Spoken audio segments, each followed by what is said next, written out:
Welcome to our class tonight, Make Peace, a strategic guide for achieving lasting peace in Israel. We are on chapter 12, and it's a very fascinating question. And I think what fascinates to me is that, I was going to say in my logic mind, but I don't necessarily have a logical mind, but in my simple mind, the solution to the problem is really simple.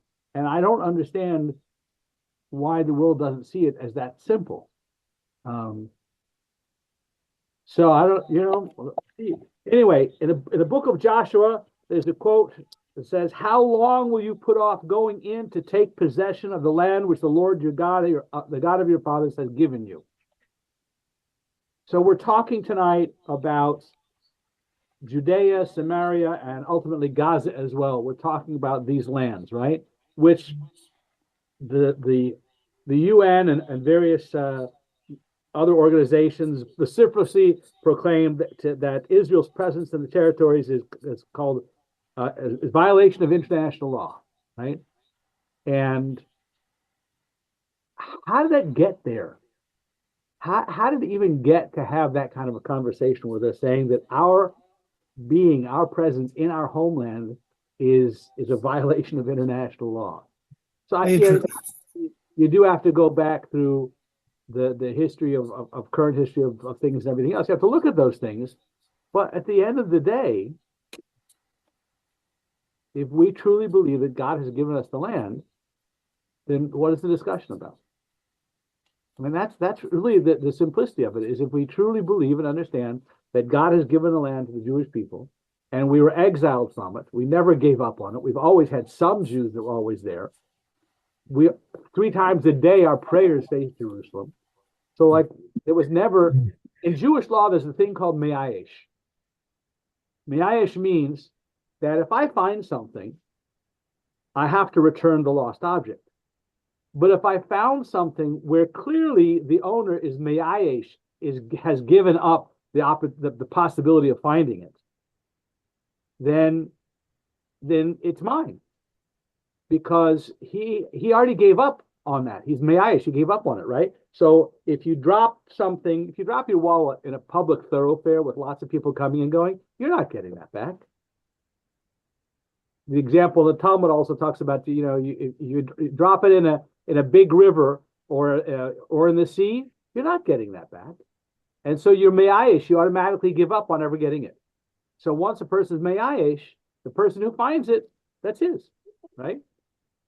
There was no concept whatsoever at any point or time that the Jewish people were me'ayesh, were given up on the homeland.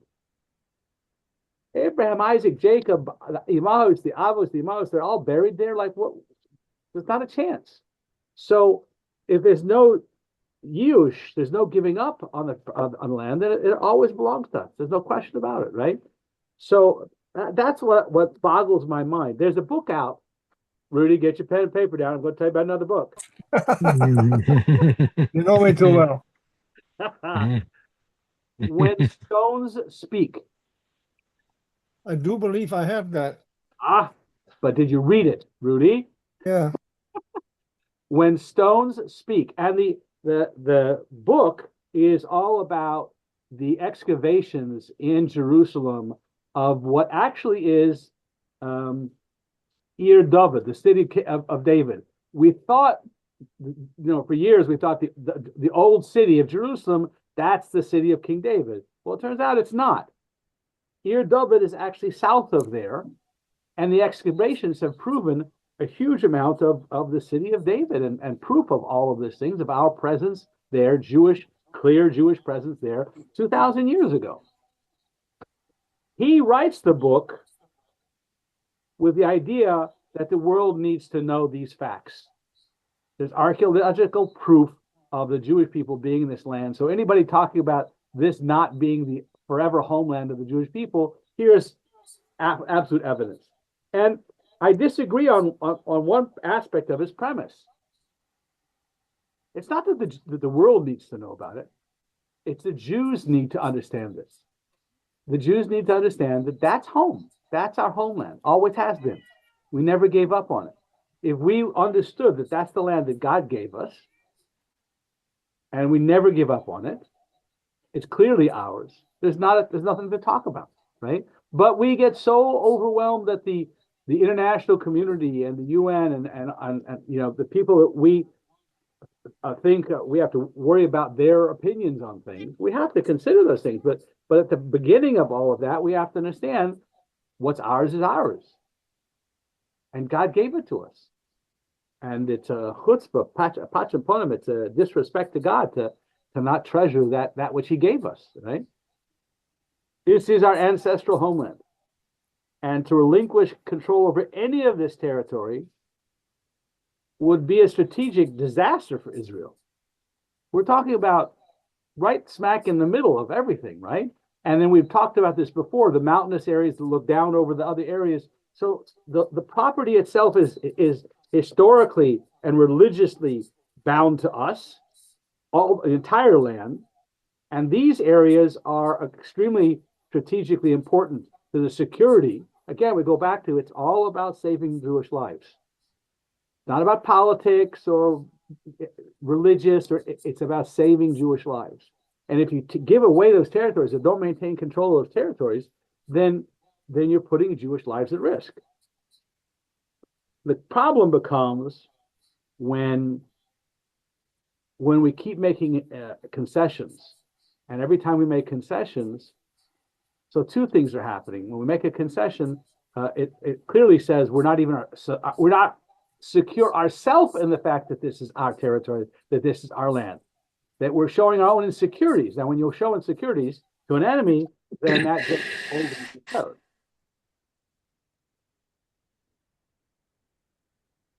And again, what we go back to is again Jewish lives. So if we don't maintain our rights to that land and settle that land. So here's the Rebbe's solution. What about the settlement areas? What about those? So the Rebbe spoke about this. He said, perhaps you've heard that I spoke of the absolute necessity to settle all of the territories with Jews at once, particularly those disputed by the nations of the world. I maintain that the enemies of Israel, may God protect us, will only despair of their evil to take away the land when they see that we are genuinely sincere about the land being ours. When they see that we are absolutely sincere and committed, then they'll quit talking about it. They give up because they're not going to get anywhere. God calls us in the Torah. Calls us akshonim. He calls us stubborn. We are a stubborn people, right? So in one sense, it's God's complaint of why are you so stubborn? Behave yourselves, right? But why are you so stubborn, right? But at the same time, He's praising that stubbornness because that stubbornness is the reason we continue to exist. I heard a Israeli comedian said, if you want to get revenge upon the anti-Semites, stay alive. Enjoy your life. Yep. That will disturb them plenty. Just stay alive and enjoy your life. That'll really get them. That's how you get your revenge, right? So the saying here is that we have to be strong and absolute about the land that is ours. And when others see that we are absolute about that, then they back off. The Rebbe also comments that he said, I've heard numerous times, even those who fear protests have seen, both in the past and the present, that the protests will be just as forceful whether they settle in an area or in the entire land. They're going to be protesting against us. So just do the whole thing. Do it all the way. Don't compromise. Protest is going to be the same thing. You do or you don't, it's still going to be, right? So the Rebbe was very, very strongly advocating a comprehensive settlement of the land that God has given us. All the territories. And this is based on the divine promise of the land to the Jewish people. Quoting from the Rebbe quotes a pasuk. He says, I have given your descendants this land. That teaches us that we should pay no attention to the Gentiles who dispute Jewish people's ownership of certain parts of the land of Israel. They claim you are robbers. It is incumbent upon us to arise, walk through the land, again, quoting a verse, rise, walk through the land, cover its length and its breadth to establish Jewish settlements in all areas of the land of Israel, especially those that are disputed. You know, it's interesting. Rashi, the great commentator on every part of Torah. So the very first question Rashi talks about, Rabbi Shlomo Yitzchaki, Rashi was a French commentator a couple hundred years ago, and his intention was to answer the questions that any 5-year-old would ask. The simple understanding of the text.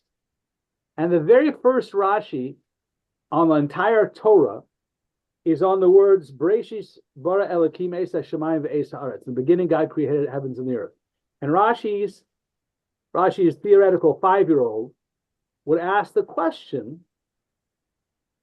why are we starting here? If the book is a book of Torah of mitzvahs, the Torah is a book of mitzvahs, not a history book, right?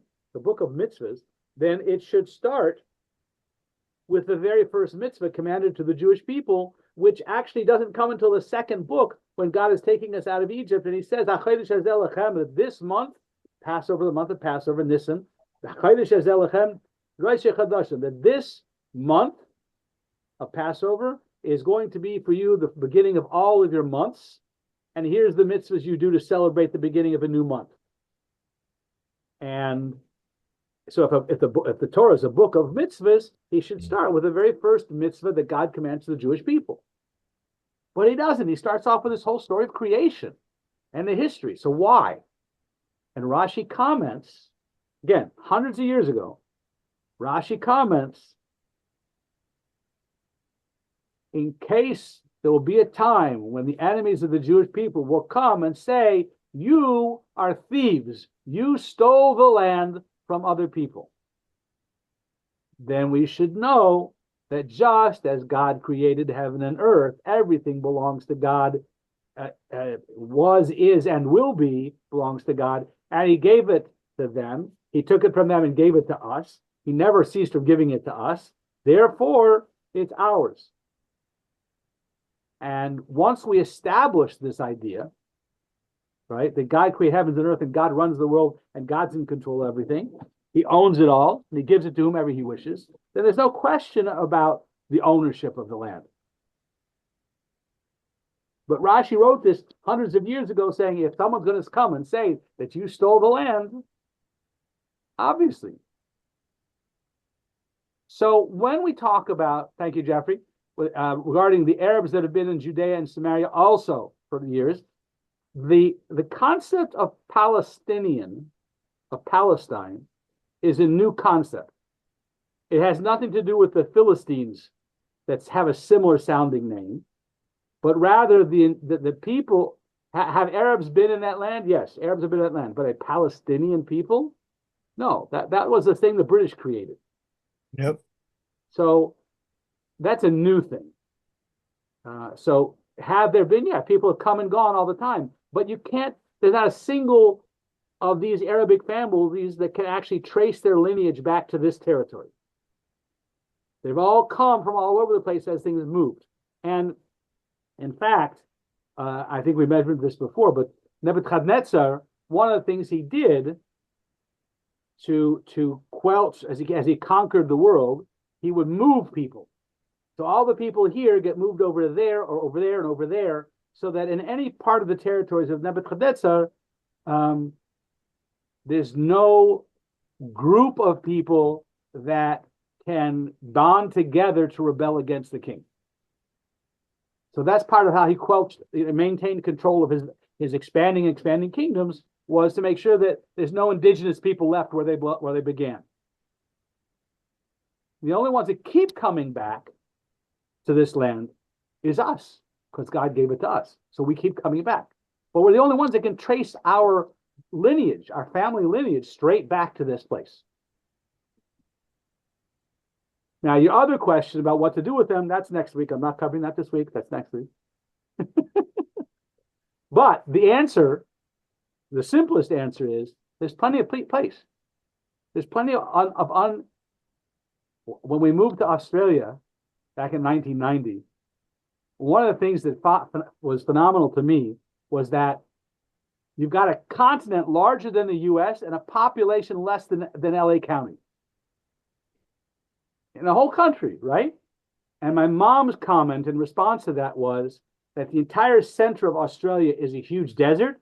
It would take Zionists to do something with that place.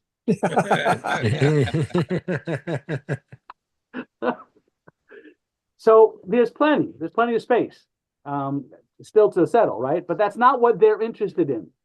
They're not interested in a Palestinian country, in a Palestinian place. That's talk. What they're interested in is the annihilation of the Jewish people.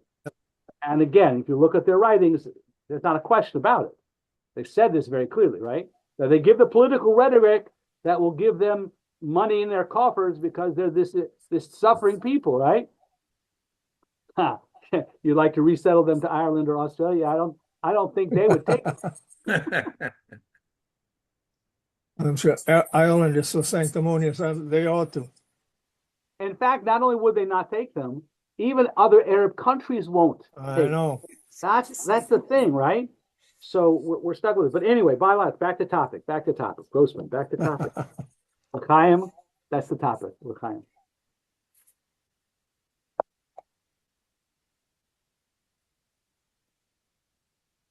The Rebbe says the settlements must follow the legacy of our forefather Abraham.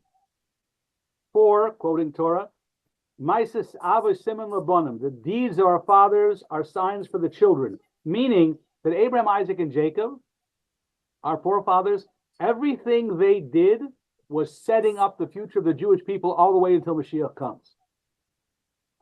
They went down, Avram went down into Egypt, and he came up with wealth. Jacob went down to Egypt, got a lot of wealth when we came out after Passover. Isaac didn't go down because he's holy. But all of the things they did were setting up a standard of this is how Jews forever should behave, right? He journeyed through the land of Israel. What did Avram do? He built an altar to God in all the places he was traveling through. He built an altar to God. He served God in all of these places that he traveled through. We have to emulate that divine example. We must establish vibrant Jewish communities in all of those places, complete with the essential institutions of a yeshiva, a study hall, and mikvahs. All the hallmarks of traditional Jewish life have to be established in all of these places. We must not, chas v'sholom, invite pressure from the nations of the world by adopting the misguided policy of settling only certain areas of Eretz Yisrael, such an approach would imply that we take into account their claims of those who dispute our right to the land. If we give in to that, we basically are acknowledging that idea that it's not our homeland, it's not our property, all of this territory. So to give in, again, to give an inch, you give a mile, right? They want to take a mile. We can't at any point give any of that in because they're going to say, you agree with us, right? You gave us this, you gave us this, why don't you give us Jerusalem already? Right? So, and again, the Rebbe points out, in all these cases, the international uproar, it's going to be the same. Whether we take the property or don't take the property, it's still going to be the same. Right? So why are we backing off? When we confidently demonstrate the truth of our claim to the Eretz Yisrael, the Holy Land, we will not encounter significant opposition. There'll be the blustering, of course, there always is. And that's because, as God declares, I have given this land to your descendants. This verse is formulated in the past tense. I have given, indicating that God has already bestowed the land upon us. And since Judaism emphasizes action rather than theory, it is of primary importance that we have to actually go and settle the land. Go settle every inch of the land. Tangible action. That establishes our presence throughout Eretz Yisrael. If we follow this path, then yes, there'll be the comments and the blustering and the concerns of all the international players, right? about, but if we do so, how do we stick firm to that? Then the uproar will slowly fade away when they realize we're not budging. It's ours, all of it, every inch of it. We're settling it. And by the way, you can come and pray here too. We don't have a problem with that. I know you have a problem with us praying here, but no, we don't have a problem with you coming to pray here. Mm. So this is the fulfillment of the pasuk, praise the Lord, all nations extol him, all peoples, for his kindness has overwhelmed us. In other words, when we stand fast, the nations will come to realize God's people are on their God-given land, and that's the norm. That's the norm. So when I went to Israel, I've only been there once. I can't remember the town, if it's called Hebron or where is Abraham buried? And the Arab quarter, Hebron? Hebron, yeah. Okay, so we walked through the Arab area, and to our right are stairs going up. Not the ones we had our picture taken on, but there's stairs going up. And we were told that it's Arab owned and that they just allow us to go up those steps. So I guarantee you, it wasn't Jews who said. It was our tour. It was JLI. Yeah, so they're totally misguided.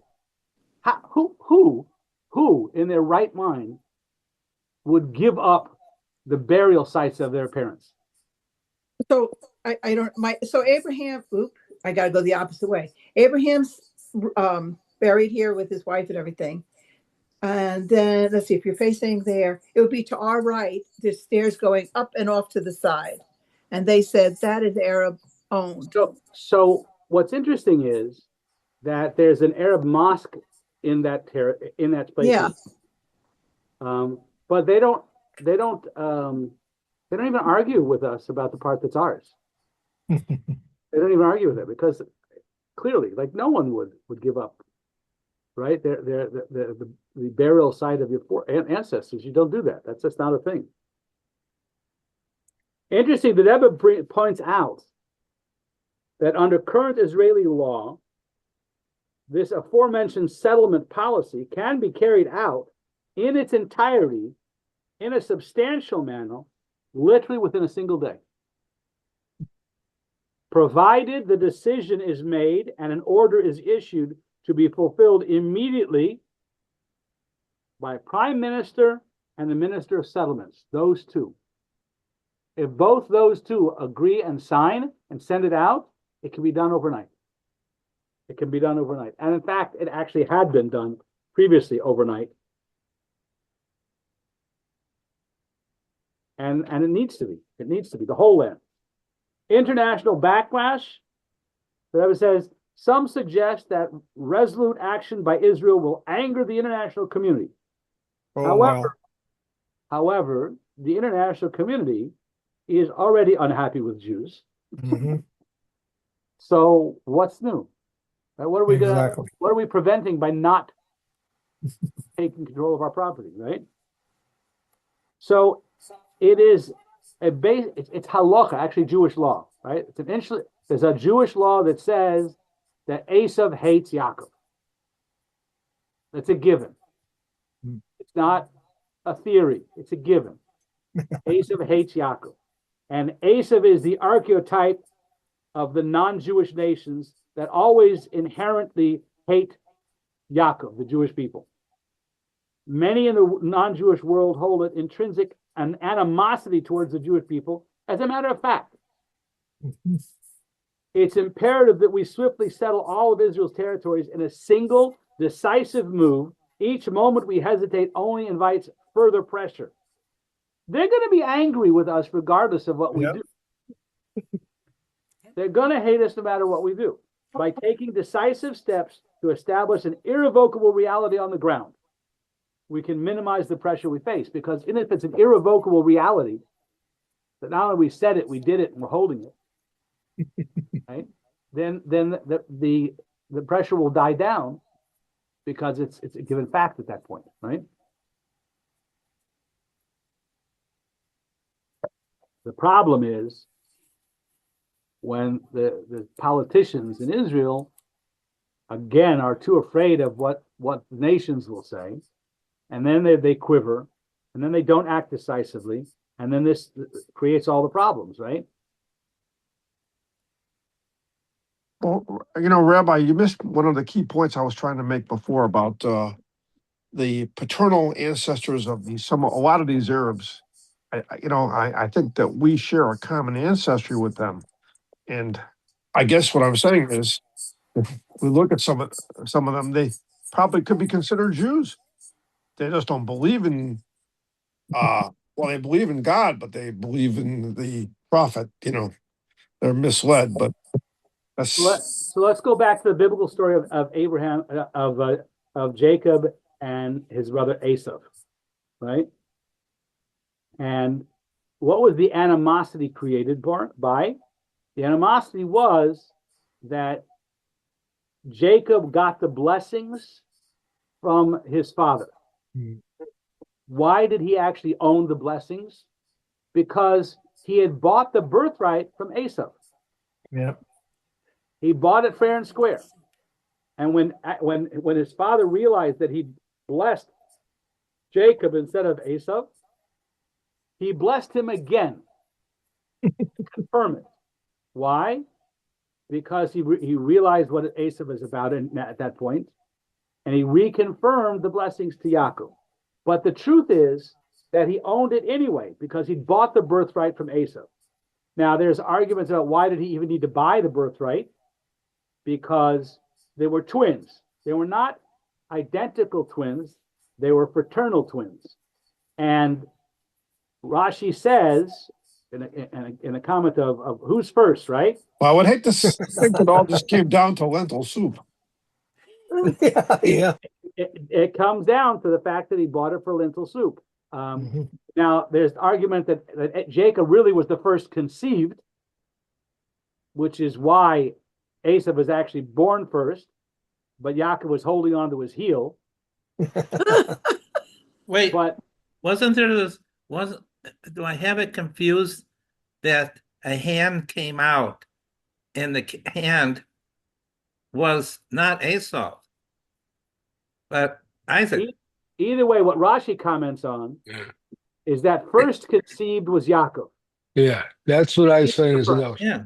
Yeah, That's the first, right? told you, David. So that he shouldn't have to purchase Right. to make it unequivocal. To make it unequivocal, he purchased it. Now, Mhm. you have to laugh when you say to make it unequivocal, right? Because why? When Abraham, Pam, you just talked about Maris HaMachpelah, the cave of doubles, the cave of our ancestors' burial plot, right? Mhm. Abraham bought that That's property, right. and he bought that property at inflated prices, but it was a public sale in front of the entire community because he did not want there to be any question whatsoever about the ownership of this property. Now, do they contest it today? Of course they contest it. But it was publicly sold and witnessed by hundreds, right? But when I look at these people, I sometimes think maybe they're the descendants of Jacob, not Esau. Nope. Nope. We're missing a bunch of tribes, people. But those tribes sure. those were northern tribes, not even the territory we're talking Okay, about. so the Syrians too. Oh, goody. Just what we need, Yeah. more cousins. They're all cousins. They're all cousins. I won't say they're kissing cousins, but they're all cousins. Yeah. Yep, but if you want to talk about denial, the Egyptians say the Exodus never happened, the Jews were never there, but damn it, give us back the loot you took. Mhm. Right. Yeah, exactly. We should Doesn't have to they make want their sense. jewelry back. See what they say then. It doesn't have to make sense because when there's a concept in Jewish law that every lie has to have a measure of truth or it won't even be considered, right? So the fact that they are family, right, gives that measure of plausibility, and that therefore they make those claims. But 99% of it is total lie. Fabricated, totally fabricated. But we see, and we've seen it today more than ever before, is that if someone screams a lie loud enough, long enough, people buy it. Yep. Oh, that's very right out of Hitler. Mhm. Mark Twain, Mark Mark Twain had that down too. He said a lie goes around the world 3 times before the truth gets its boots on. Mhm. So we see here that the claims that are being made are totally fabricated. Have a 1% considerable Possibility. considering part of it, but the rest of it is just fabricated lies. And we have to stand strong. The only reason they're succeeding is because we're not standing strong. If we don't fight for our rights, then it's gone. I'd be curious to see what the Rebbe would say now if he was still here 40 years later. I don't think any of this has changed. I don't think a word of this has changed. And he talked about this under British rule, establishing settlements throughout the land of Israel overnight. We did this. And now, with the full resources and authority of the state at their disposal, they could achieve this overnight victory if they would have the courage to go ahead and do so. And then, of course, provide the families with all the necessitaries and the infrastructure for living and working there. We can establish those communities. Not a question. And as far as relocating, well, they don't have to necessarily relocate as long as they're willing to accept Yep. the living in Israel, the Jewish land. Yep. If they're going to fight that, okay, then you're going, right? But there's so many Arabs that live in Israel and appreciate Israel. Yep. Well, those are the ones that stayed in the first place. Exactly. Yes, So it doesn't have to be relocation of these people if they would live and accept. But if you want to stay and try and kill me, you can't stay. You can't change these people the way they've been taught for the last 50 years is to hate us. They hate us from the day from when they're little kids. So our job is that we have to take over and take control and manage everything. So don't that apologize. Without apologizing, right? It was better in the 80s the first time I was there. But again, every compromise that's been made is making it worse. It just makes it worse. Once the reality of a widespread settlement is firmly established, international pressure will become irrelevant, and Israel will not be able to reverse the process. We just need to do it.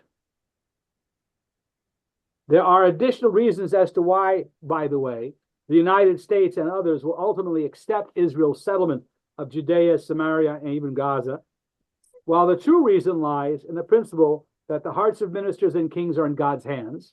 But on a pragmatic political level, Israel serves as a bulwark against hostile neighbor countries.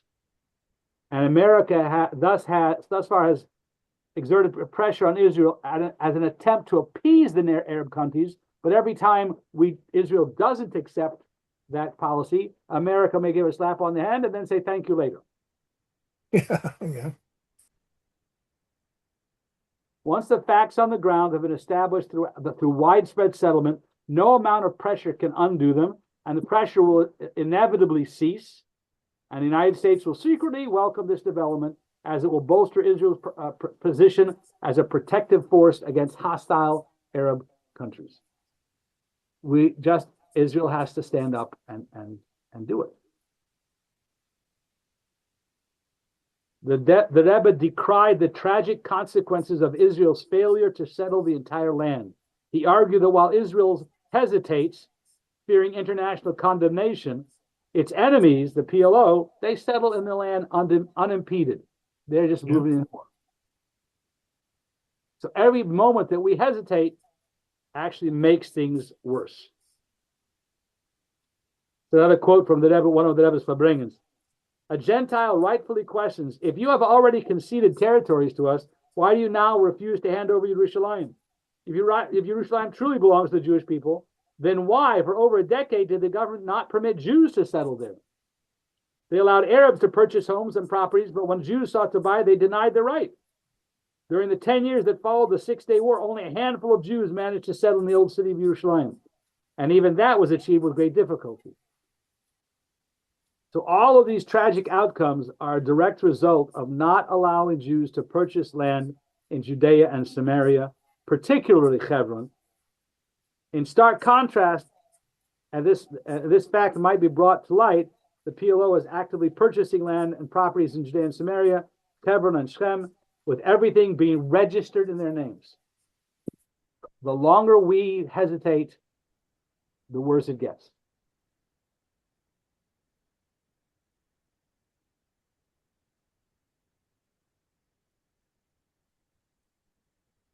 As far as resettlements, again, that can be done. So how do we stop it? I mean, how do we stop them from being stupid? So we have to be loud and proud in our sphere of influence. I'm not asking you to go to Washington or to go on campus and everything else. Within your sphere of influence, loud and proud. Do not hesitate from the conversation. Do not back off from the conversation, but be able to say there is a way to do it. Not a popular way, but there's a way to do it. And if we would take a stand and be absolutely resolute, then it would stand. I think what the part that's fascinating to me, and we talked about it last time, right? Every country is going to do what's in its best interests. That's what its politicians are for. That's their job, is to protect that country. And so they have to take at least a posture, even if they don't truly believe it, they have to take a posture of what they think is best interest of that country. Israel should learn from that. But just as America has changed its policies when it's convenient for America, Israel has to take the example and realize we've gone wrong, made a mistake, we need to go and fix this and go ahead and settle all the territories. And again, loud and proud, what we can do is talk about the importance of settling in the Holy Land and settling all the territories of the Holy Land. And again, it's going to come back down to 2 points. This is God's given land to the Jewish people, number one, and number two, saving Jewish lives is an absolute responsibility. And so all these things that we talk about, they all come back to this basic 2 point. It's God-given land. We need to settle every inch of it. And we cannot give up any territory because God gave it to us, but also because it then creates an opportunity for terrorists to get in there and make a stronghold, and then it'll cost Jewish lives. We must protect Jewish lives at all costs. The Rebbe takes another interesting take on this one, by the way, which is, and the Jews in Israel should have more babies. Yeah, indeed. Make more Jewish Israelis. Yep. And they will settle and they will expand and they will take more, we need to focus on that part. I was at a Fabrengen once. I was at a Fabrengen once in 770 when the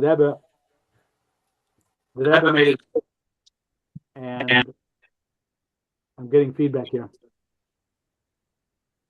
from somebody's microphone. The Rebbe spoke about at a Fabrengen once about the importance of having large families, how critical it is to have large families and to teach them the Torah way, and that's how you protect the Torah for the future. And this goes back to Abraham, Isaac, and Jacob. Why did God choose Abraham? It says in the Torah, God chose Abraham because he knew that Abraham would teach his family and the generations after God's given way. And so because he's going to teach his family to serve God, then he's the chosen of all. He was God's PR man in the world at that time, right? Yeah. So So the idea is have many children. So the Rebbe made a joke. And he said, if you have 2 children, you visit one for a month, you visit the second for a month, and then 10 months you're alone. Yeah. 10 children, you have 1 month by each, then you need 2 months alone. Yeah. So Smart it's man. a joke. It's a joke, but it's true, Got right? got a kernel of truth in it. Absolutely, absolutely. Yep. It's very true. You know, that's a parent's job is to be there and to help out and do all these things. And then yeah, you'll need some time off. And then But- sit back and enjoy when the grandchildren torture their parents. So the Rebbe says this is also an important part, and the Rebbe very truly believes that if we would market this idea, if we would talk about the idea, if we would push the idea, then it would be successful. So summary of the chapter. Hey, we are finishing early. Look at that. How about It that? should settle all the vacant areas under Israeli control as swiftly and comprehensively as possible. And once the settlements are firmly established and integrated into the fabric of the land, the international community would regard Israel's actions as irreversible, reducing the prospects of any successful challenges to its sovereignty over these regions. The Rebbe's call for action remains as relevant today as it ever was, and probably more urgent even now than ever before. And we need to settle these territories and build up the Jewish community. And the truth is, again, we started off the whole conversation with a quote from Joshua, right? When are you going to go settle the land that God has given you?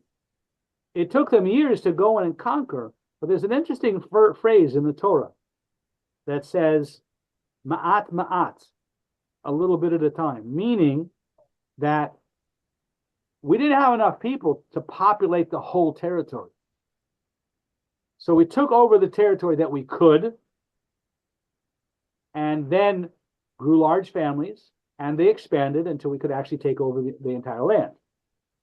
But that's a part of it, is we have to get in there, establish it's God-given territory, belongs to us, we're not giving it up. We never have given Me'ayish on it, we never gave up on it. And furthermore, we're going to take a solid stand and grow our families here bigger and bigger. And may our commitments to do so bring the blessings that everything comes to fruition and actually brings about not only peace in Eretz Yisrael, but peace throughout the world.